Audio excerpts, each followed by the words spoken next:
I think just to be successful, that's my ultimate goal. I think at this point, success is something that I strive for every day. This is Entrepreneurs the Playbook, where I give you access each week to the world's greatest athletes and executives about their personal and professional playbook and what has made them champions on and off the field. This is the Playbook. Well, we're going to do a little Entrepreneur the Playbook and get into not only the playbook on the field, but more importantly, your playbook to success. What a lot of people don't understand, and I was blessed to run the most notable sports agency in the world, is that a lot of the characteristics, qualities, and philosophies that you use to get to the NFL or to be a professional athlete really carry over into business. And so, Victor, give me a little bit of background on, the way you grew up and the philosophy that you weren't predicted to go to the NFL. Yeah. What carried you to, really manifesting your dream?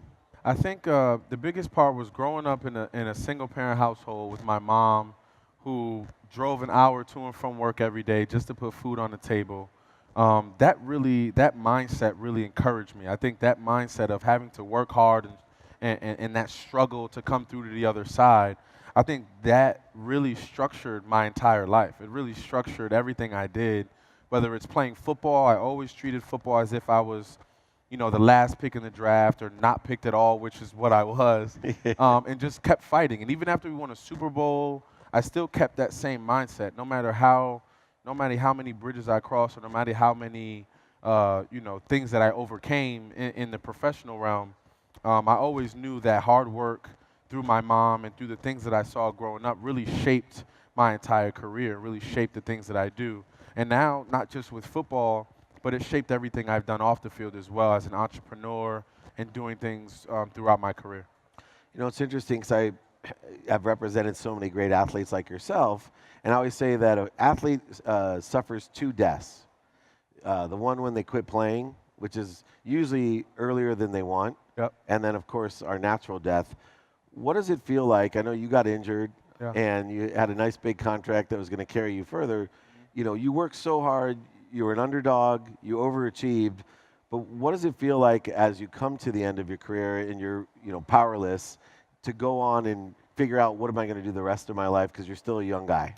I think the best part for me was as I was playing, I was always made a concerted effort to further the brand and not just football. I always wanted to be in different areas of things that I love, things that came natural to me, like fashion, like sneakers, like philanthropy and things like that. So I did a lot of that while I was playing, even though I got a lot of backlash for it, whether it be my teammates or, some coaches and coaching staff may not have liked how my off season was spent in Milan or Paris as well as in New Jersey training.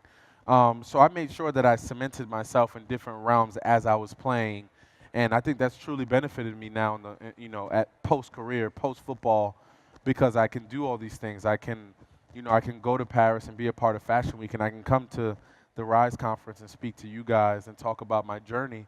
I think that comes from cementing myself throughout my career in different places. And now I think you see a lot more of that from the likes of Odell Beckham Jr. and, guys like Aaron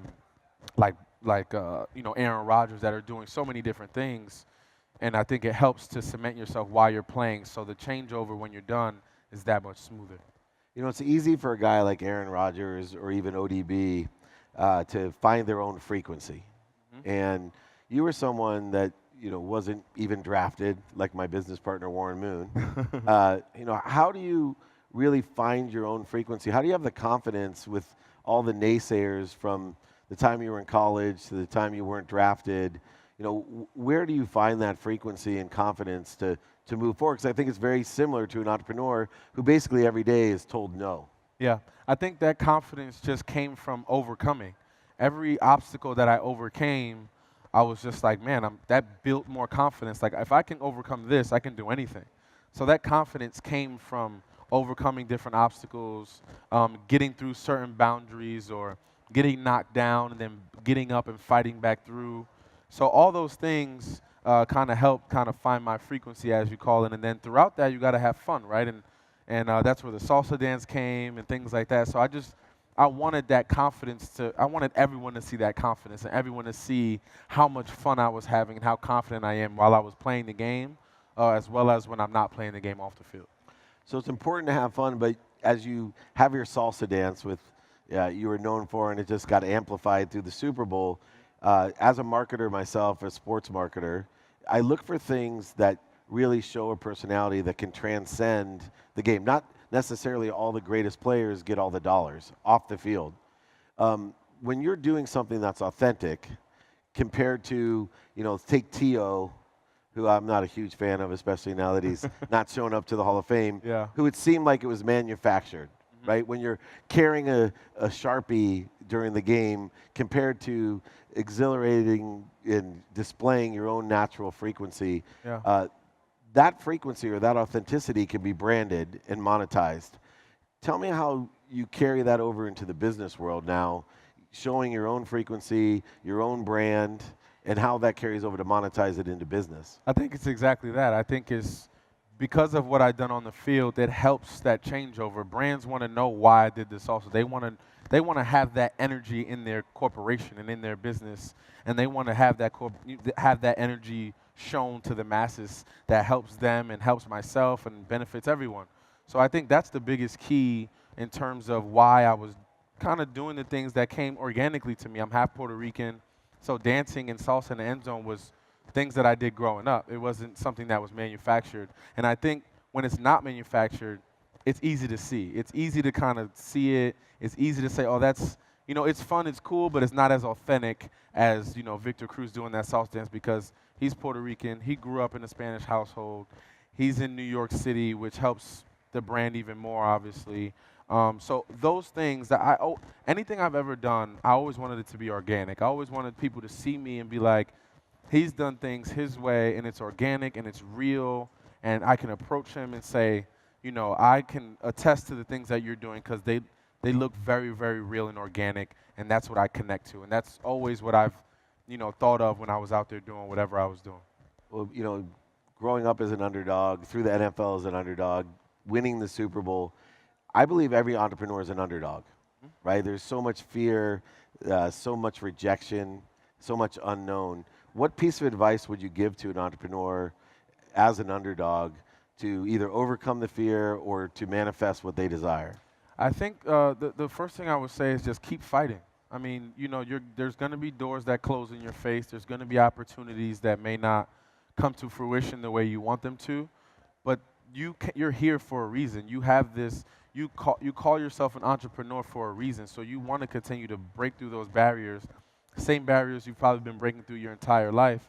So just keep fighting, man, and always understand what your goal is, what your ultimate goal is, and don't stop until you reach every barrier and break through every barrier to get to that goal, because that's the golden ticket, right? That's the big voila moment at the end is when you've broken through all those barriers. You didn't say no, you kept it moving. And then you get to the other end and you find that satisfaction. But we all know as entrepreneurs that it doesn't just stop there. You live in that moment, you glorify that moment, and then it's on to the next one. It's interesting. I was told, and I give this piece of advice to people about no, that instead of feeling dejected and negative or allowing it to get to you, imagine if you knew that you were only 25 no's from making it to the NFL, or from getting funding, or from your first $1 million, or even $1 billion. Imagine if you knew you were only 25 no's away from it. How happy would you be on your first no? Exactly. And how excited on your 10th, and you'd be super excited by your 25th. Yep. Well, I think it's important for entrepreneurs as well as athletes to take that perspective, to actually, I think, relish in the rejection and the challenges. And as you've done that in your life, and I'll take the injury, for example, how did you, really get over the fact that, look, my career most likely is over, because of something that you don't have control of? Exactly. And how did you decide what you're going to do next? I think throughout the injury, it was tough because, especially throughout the injury, you're so resilient, especially myself. I'm like, okay, this injury isn't going to stop me. I'm going to continue to go back, continue to play harder. I want to come back better than I did. But there's just a connotation in the NFL specifically that when you have these major injuries, if you don't come back to at least a shadow of what you once were, your days are probably numbered. So I was realistic in that, and I understood that. And I think it was that perseverance that got me through. I got to obviously play after I got injured, which was a blessing because I got to play and fulfill that moment and prove that I'm back, that I can still play after these injuries. I can still come out here and play. And I think with that, it kind of taught me to, okay, throughout my journey in the NFL, I cemented myself in these different places.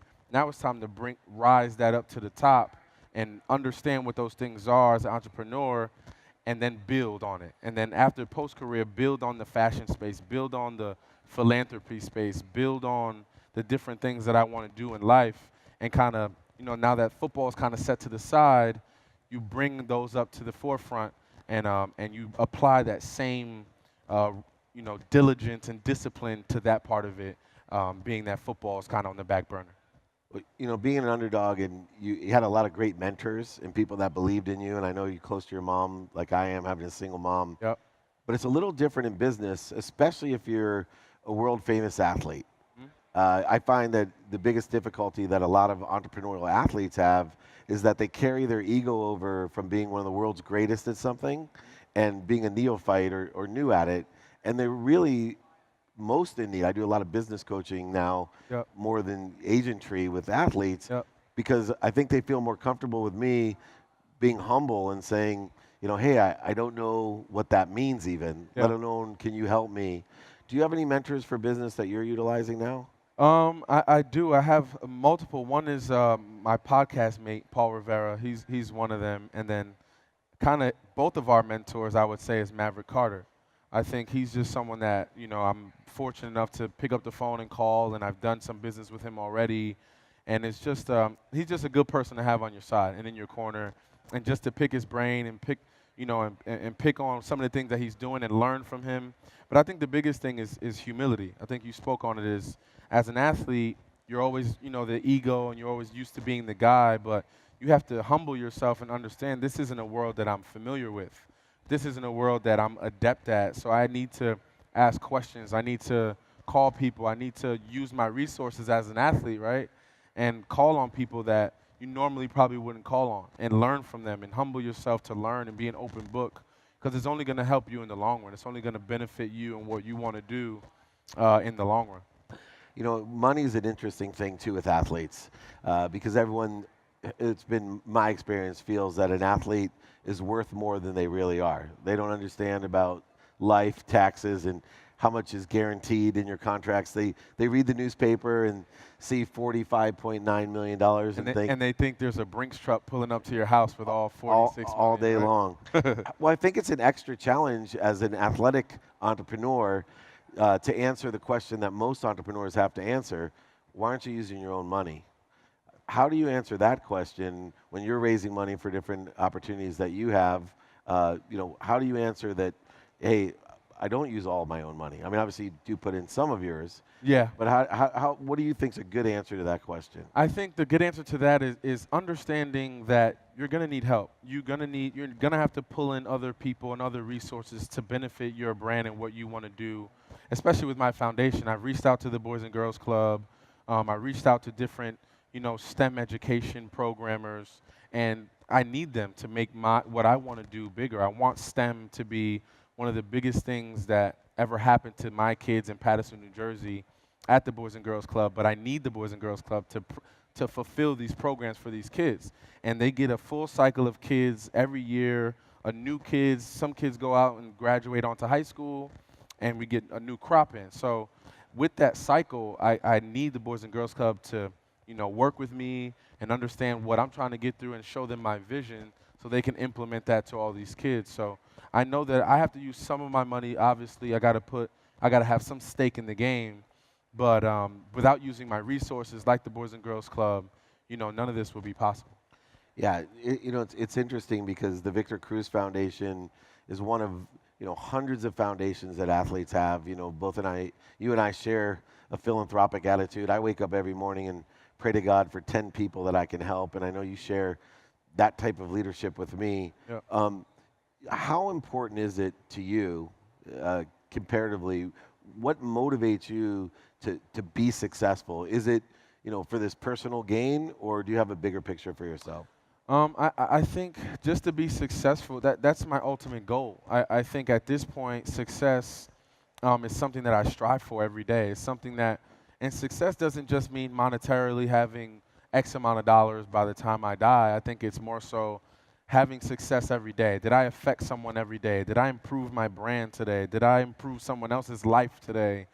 Me showing up at the Boys and Girls Club and talking to a kid for 20 minutes, I improved someone's life today. That's success. So it's all about quantifying your success each and every day and not just saying, I want to have $50 million by the time I die, which would be nice, but it's not something that should drive you. I think you should wake up and try to find your success within what you're doing every single day and affect someone every single day. That's true success. Well, one of the things I love about you is you really fit into the definition I have for either happiness or success, which is the consistent, everyday, persistent, without quit, enjoyment of the pursuit of your potential. Yep. So when I think of Victor Cruz, that's kind of my definition for happiness and success is how I would define you. What's the thing in your life? I imagine winning the Super Bowl may be one of your biggest accomplishments, the best days of your life. It's up there. Can you see anything within being a business person that could equal that level of accomplishment? I think, let me think. I think from a business perspective, I think starting my foundation and seeing it grow. I think from the beginning when we started it and seeing it grow to where it is now, and it's still very much growing. I think we've done a good job of myself and my team, Brianna and my team. We've done a good job of doing the right things with the foundation and making sure we're in the right venues, making sure we're in the right places so that it gets the right amount of eyes. I don't think we want to overdo it and be everywhere. I think it's about being at the right places. And I think just watching my foundation grow to where it is today is one of the biggest things, aside from, from a business perspective, one of the biggest things that I've seen grow besides my football career and things like that, because the philanthropy sector is just something that it's selfless. You help everybody else, and to see it grow and to see kids catch on and to see kids excited about. I pop up at the Boys and Girls Club all the time, and the kids' faces are like in shock because not only am I applying these programs, but I'm checking up on them. I genuinely care about what they're doing. I want to see, and I want to do some of it too. I just want to see. I want to be able to say, I know what you guys are doing. I'm doing it with you. And it's fun, it's exciting, and you guys want to stay here and continue to do it and continue to grow with this program, and that's the best part. That's awesome. Real quick, last question. What legacy do you want to leave? The legacy I want to leave is one of a person that was selfless in the things he did for others, and understood that and have everyone understand that I use my platform for everybody else. I use my celebrity or whatever you want to call it to benefit others and to help others and to help kids and to help people from my hometown and to affect kids and grow and have them learn the things that I didn't learn growing up. So I just want to leave the legacy of someone that was selflessly helping others every chance he could, whether it be through philanthropy and my STEM programs and my foundation, or just simply talking to someone and having football be the connecting factor between myself and helping another person. Awesome, Victor. I really appreciate you joining me with Entrepreneur the Playbook. This is Victor Cruz, empowering others to empower others. Thank you, man. Thank you.